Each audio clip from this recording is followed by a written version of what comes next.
Depuis les années 40 et d'après certaines rumeurs, il semblerait que l'Allemagne nazie se soit lancée dans un programme d'études sur l'antigravitation. Ces scientifiques ont remis au point plusieurs prototypes d'appareils qui ressemblent étrangement à nos soucoupes volantes d'aujourd'hui. Les Allemands avaient lancé leur programme sur l'antigravitation en se basant sur les travaux d'un jeune Autrichien du nom de Victor Schauberger. Et c'est en observant les vortex générés dans les cours d'eau que Schauberger aura l'idée de concevoir un système de propulsion qui était basé sur le principe de la tornade. Lors de l'une de ces expérimentations, il fera voler un petit disque qu'il appellera Repulsim. Le principe de fonctionnement reposait sur une turbine spéciale qui est placée au sommet de la soucoupe, mettait en rotation un mélange d'air et de 1% d'eau refroidie à sa température de 2,93 degrés. L'air était centrifugé en tornade sous la soucoupe et remonté par la colonne centrale de la tornade vers le sommet de la soucoupe où il était à nouveau centrifugé par la turbine.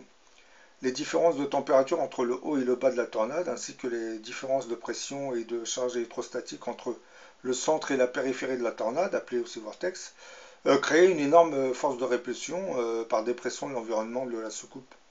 À partir d'une vitesse de rotation de 7000 tours minute, la tornade s'auto-entretenait et la turbine n'avait plus besoin de son moteur d'entraînement. De plus, à partir de 30 000 tours minute, le vortex annulait carrément la masse et l'inertie de la soucoupe. Ce qui créait de l'antigravité. Parmi les projets sur la propulsion antigravitation lancés par les Allemands, il y avait le projet RFZ, voulant dire Round Flugzeug, signifiant l'avion rond en allemand. Il s'agissait de la série la plus mystérieuse de ces appareils qui ressemblaient un peu à nos fameux ovnis d'aujourd'hui. Bien que je ne dis pas que les ovnis étaient des appareils allemands. Les ovnis, c'est un autre problème qui nous arrive depuis plusieurs années. Le premier prototype d'avion circulaire naîtra sous la direction de Walter Schumann. Il sera testé sur le terrain de la fabrique d'avions d'Arado à Brandebourg en 1934. Il s'agissait du RFZ-1. Lors de son premier vol, qui fut aussi le dernier, il s'éleva à la verticale d'une hauteur d'environ 60 mètres, mais se mit alors à tournoyer et à danser dans l'air pendant plusieurs minutes. Le système de guidage s'avéra complètement inefficace. C'est avec grande peine que le pilote Lothar Weiss réussira à le poser au sol, à s'en échapper et à s'éloigner en courant car l'appareil s'était mis à tourner comme une toupie avant de capoter et d'être complètement mis en pièces. C'était la fin du RFZ-1, mais le début des engins volants type Avril. Son successeur, le RFZ-2, avait une propulsion Vril. Vril, ça veut dire propulsion antigravitationnelle. Il y a un pilotage à impulsion magnétique. Son diamètre était de 5 mètres et ses caractéristiques étaient les suivantes. Les contours de l'appareil s'estompaient quand il prenait de la vitesse et il s'illuminait de différentes couleurs selon la force de propulsion. Il devenait rouge, orange, jaune, vert, blanc ou bleu ou violet. Intéressant mais pas très terrible pour le camouflage. Il fallait remédier à cela. Il ne pouvait effectuer des changements de direction que de 90, 45 ou 22 degrés. Cela demandait donc une certaine maîtrise et pas évident pour des combats aériens contre des chasseurs conventionnels. De plus, l'installation de l'armement posait un gros problème. Il fut donc délaissé. Après le RFZ-2, ce fut le Vril 1, disque volant qui vola au cours de l'année 1941. Il avait un diamètre de 11 mètres et possédait une propulsion à lévitation dite Schumann et un pilotage par impulsion à champ magnétique. Donc aussi maniable qu'un chasseur classique, mais avec les avantages des virages en épingle à cheveux et la possibilité de faire du surplace en plus. Celui-là, il atteignait des vitesses de 3000, qui allaient de 3000 à 8000 km/h. Pouvait accomplir en pleine vitesse des changements de vol à angle droit, sans préjudice pour le pilote. On va en construire plusieurs modèles de ce Vril type 1. La déclinaison de la série Vril va se poursuivre avec plusieurs autres prototypes, gardant en fait les mêmes caractéristiques au niveau de la propulsion, mais ils étaient beaucoup plus grands. L'objectif, c'était de concevoir des appareils vraiment beaucoup plus grands pour transporter des troupes et du matériel.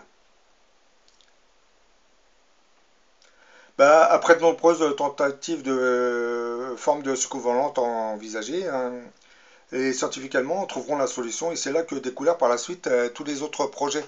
Le projet FRZ 7 fut le bon compromis pour une soucoupe performante, avec l'embarquement plus lourd que les modèles précédents. Bah, il était en effet équipé d'un canon sur tourelle dans sa partie inférieure.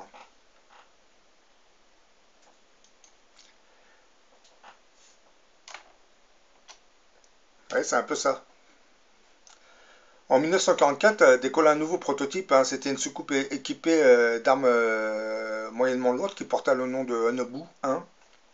Elle avait un équipage composé de 4 hommes, hein. Elle avait un diamètre de 25 mètres, hein. Sa vitesse au départ était de 4800 km/h pour atteindre plus tard plus de 10 000 km/h. Bah, va lui succéder ensuite le Hanobu 2, qui lui se déplaçait grâce à l'antigravitation. Il était opérationnel dès la fin 1942. Bah, les Hanobu, c'est un peu ce modèle, vous voyez. Quant au Hanabu 3, bah, il aurait eu un diamètre de 71 mètres et pouvait transporter, paraît-il, hein, parce que, bon, c'est selon, en se basant sur les rumeurs, hein, 32 personnes avec une vitesse d'au moins 8000 km/h.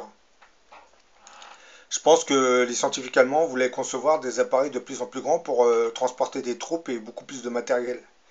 Donc ils ont commencé à construire des moteurs beaucoup plus puissants pour faire décoller ce genre d'appareillage.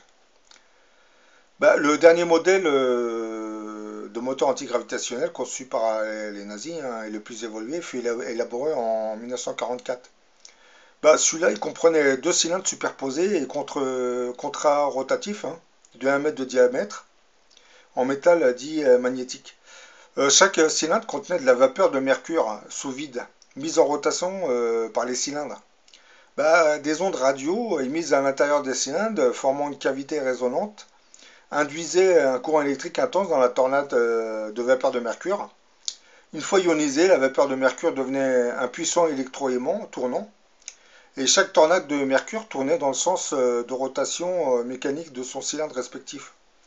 À partir d'une vitesse de rotation relative entre les tornades d'environ 8 km/s, le système annulait totalement sa masse et son inertie.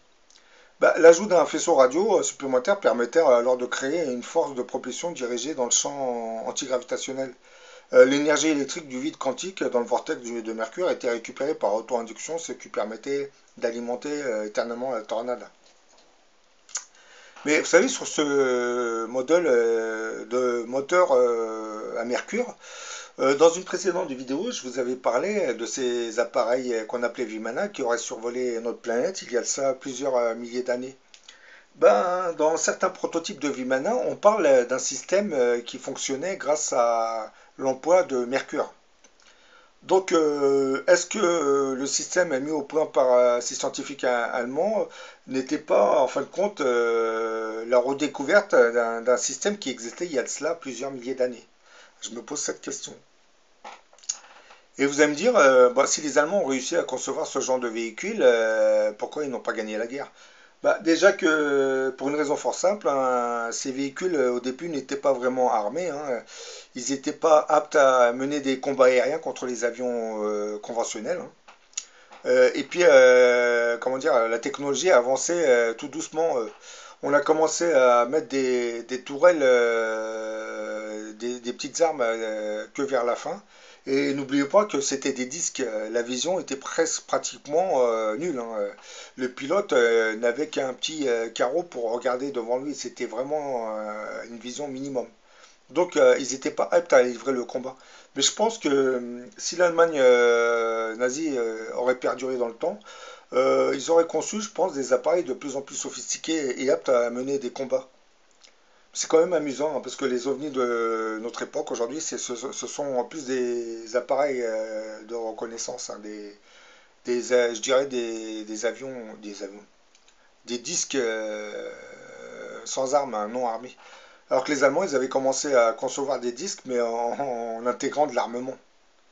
C'est un peu étrange, mais bon.